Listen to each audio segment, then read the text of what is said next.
What's up guys, welcome back to the channel. Welcome back to the BMW X3 M40i. Today, well, seeing as how I still don't have a Tesla, we're now using this to do some spray painting in our garage because, well, yeah, I don't have a car right now. Today though, I'm gonna talk to you about the 5 reasons why I actually like I mean, it's not as good as my Tesla, but 5 reasons why I do actually like this car and enjoy it quite a decent amount for what it is. But yeah, 5 reasons why this car is, you know, not too shabby, I guess.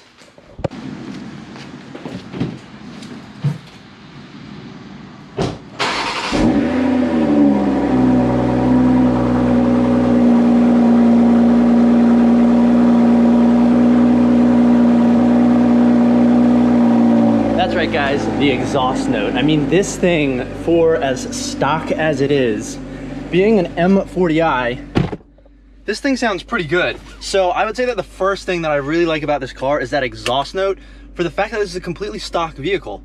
I mean, yeah, like her old X3. So to put this into perspective, I had a Tesla Model S P85 for the last 2.5 years, just sold it recently. Looking for another car, definitely getting another Tesla. They're obviously superior vehicles. But Chelsea had an X3, just base model X3 before this one. And well, there was basically no exhaust note. So this to say the least is pretty awesome. Now, not only the exhaust note, but wait for it.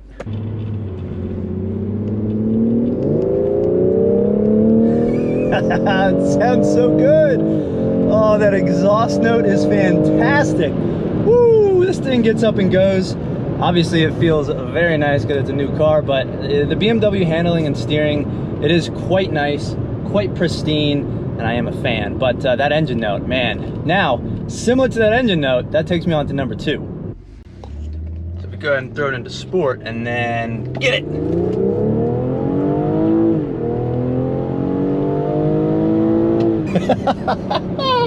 So it's not quite the acceleration of the Tesla, however, it is pretty sweet. Yeah, number 2 guys, the acceleration on this car, it is a lot of fun. This thing accelerates and the torque is pretty good. Obviously it's not quite like an electric car because you gotta wait for it to, you know, downshift, rev up, all that jazz, but when it does go, it goes. It's not too shabby, especially for not having to pay the full premium for the X3M. It's nice that they offer the M40i as sort of like a consolation prize. You can still get the good performance and still enjoy the nice comforts of the X3. So the acceleration in this car it's not bad, you know, it's not bad. It's much better than the base model. Silly electric cars. Now, the third thing I really like about this car is the gas mileage. So this is a performance car, right? It's a step up from the base model. It's not quite the X3M, it's the X3 M40i. So you get the 6-cylinder engine that's a little bit tuned, but you don't get the whole like sport package shebang kind of M stuff. However, this car, so right now we're getting like 26.6 average MPG. However, we are just kind of doing city driving right now, just around town. But I will say that when we went down to the beach, we drove from Maryland down to North Carolina to go to the Outer Banks. We got over 30 miles per gallon in this car, which is impressive. I mean, I was even able to get it up to like 28, 29, and then I think Chelsea driving got it to like 30, maybe even 31 MPG. Now, I'm sure you could actually do even better, drive even more efficiently if you really wanted to, but I wasn't even trying to be efficient, and I was able to get 28 to 29 miles per gallon. So that's saying a lot, if I'm being honest. I'm using the little pedal on the right quite often, and I like to push it all the way down quite often. So, point being, gas mileage, even for a performance car, is pretty sweet. I mean, just think about pretty much any other, like, I don't know, exotic sports car getting like, I don't know, 10 to 15 miles per gallon. You're getting double or triple that in some cases. So, having a performance SUV, even in this one, I'd be curious to know what kind of gas mileage I would get in like the X3M or X3M competition. But, point is, great gas mileage, and you can't really complain too much, especially when you're using premium fuel. So having that good gas mileage, primo. All right guys, are you ready for it? Yeah, it's that time. If you guys are enjoying the content, please give this video a thumbs up and subscribe to the channel. Would really appreciate it. Would really help me out. And I mean, it would just mean the world, guys. It would just be so cool. But actually though, if you are enjoying the content, please give this video a thumbs up and subscribe to the channel. I do truly appreciate it. Anyways, on to numero cuatro, number 4. All right, guys, the 4th thing that I really, well, yeah, actually, let me give you some background context. So before the keyboard warriors start typing away down in the comments, you're gonna say, Kyle, every car that takes gas, blah, blah, blah. I came from a Tesla. So I had 250 miles fully charged of range, and that was it. Now I did have the supercharging network, which was awesome for the Teslas, which I did utilize quite often. But yes, I came from an electric car. So I will say that going to a gas car, yes, this would be relevant to any gas car. But the fourth thing that I do like about this car is obviously you can fill up with gas. So for example, right now, because I am sharing a car with Chelsea, seeing as how this is her car, it's not my car. If she comes back on E or something, I can just pop into a gas station, fill it up, and I'm good to go. I'm ready to go out there. Whereas if we were sharing an electric car, say she drove, 100 miles, if we weren't, perfectly good about charging to full every single night, and we woke up the next day and it was only charged like 70%, and she got home and I had to go somewhere, I would have to go sit at a supercharger for like 20-30 minutes or do something, or I wouldn't have a car to use. So being able to fill up with gas is nice in certain situations, but that will hopefully be alleviated going forward, seeing as how if you followed Tesla, their Model S should have over 520 miles of range by the end of next year. The Model S long range already has 402 or something miles of range, and the Model 3s I think have like over 300 miles of range. So either way, that is slowly going away, but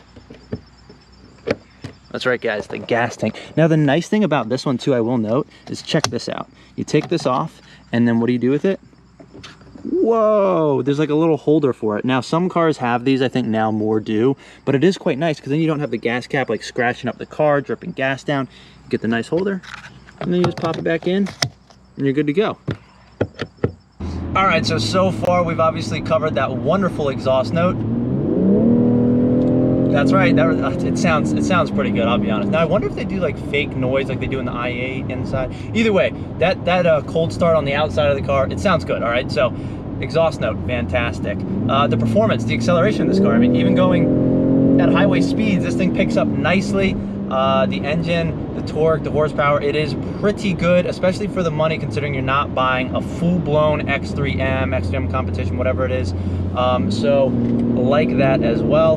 Then on top of that, not only are you getting that great performance, but like I said with number 3, the gas mileage, being able to still get 30 miles per gallon on the highway is fantastic in a performance car. So, you're still getting that performance, but it's not hurting the wallet quite as much. And number 4, going back to hurting the wallet, having to fill up. Now it is nice because you can just fill up right away, especially if you're sharing the car, being able to get that instant range effectively because, well, it's a gasoline car and not an electric car, so you don't have to, wait for charging or, make sure, oh, I forgot to set it to 100% charge because I have a lot of driving the next day. So, it is nice, I guess, but, there's a nice thing to be said about the electricity, seeing as how it costs a lot less. But it is nice that you can just sort of pop in, fill up, do some nice long drives, all that jazz. You don't really have to think about it because there's so many gas stations and it's that quick and easy. Now the last thing, number 5, is going to be the digital dash. I mean, I guess the whole infotainment system, but guys, this digital dash, the digital driver's dash, I think is fantastic. The crazy thing is that the 2019 BMW X3 had analog like tachometer and speedometer, and the car feels so dated. It's kind of crazy that like 1 year older and the car has analog speedometer and tachometer, and it has such a different feel with that. Whereas with the full digital dash, it's just so nice when you go from like regular mode, like comfort, to sport mode or whatever. You get like the lights change, they go a different color. It obviously looks a little bit more sporty. You get the awesome map in the middle, which is really cool. Obviously that changes slightly when you're navigating. It tells you where you're going. Then up here, we have all of the controls, but you also get Apple CarPlay. This is touchscreen as well, so you can just touch things in addition to using this to control things. So just the whole setup on the 2020s I think is really nice. But I will say that the 2020s, I think they're going to age much better, because just coming from my last car, which was a 2014 Tesla Model S, I will say that the 2019 BMW felt dated because of those analog like tachometer and speedometers. So on that note, you know, my 6-year-old Tesla that I sold recently, I think that having that digital dash, it feels more up to date. Like the technology is there. You can throw an LED screen in pretty much anything these days. So like, why wouldn't you? So that is the 5th and final thing. However, we're gonna do one bonus thing. All right, guys. So the bonus thing that I really like is all of the M badging that you get. So granted, it's not, you know, an X3M, it's an M40i, so it is badged that way, but you get the M40i on the digital driver's dash. You get the M steering wheel. We get the M Performance logo up here as well. Let me actually get my flashlight out so you guys can see that a little bit better. Get the nice M badging right there in like the center console area. You get the M40i like sill plates when you're getting into the car. You get the M stitching on the seats. She also opted for like the black with the blue stitching, but I think that M badging looks really nice. And then the obvious M40i badging on the back there, but it is nice having that M badging. I think just overall, like, this car is fantastic, and I think it kind of is the best of both worlds as far as like, you get an X3, but you don't have to pay that crazy premium for the X3M, so it is nice that they offer the M40i option. It gives you that extra performance, you know, the badging and all that stuff, and you still get, it's slightly more affordable. I think it's like at least 10,000 less, if not more, with options. So you definitely can save some money there, but you can have fun with the performance. Anyways, those are the 5, I guess technically 6 things that I do like about this car, and it's not too bad. So if you are looking at them, I would definitely say pull the trigger. It's worth it, but I would opt for the 2020 and skip over the 2019 if at all possible. Maybe wait a little bit. The 2021s might be coming out soon, so you might even be able to find some CPO or good deals on the 2020s. Either way, that's going to be a video. So if you guys enjoyed it, please give this video a thumbs up, subscribe to the channel, and until next time, thanks for watching.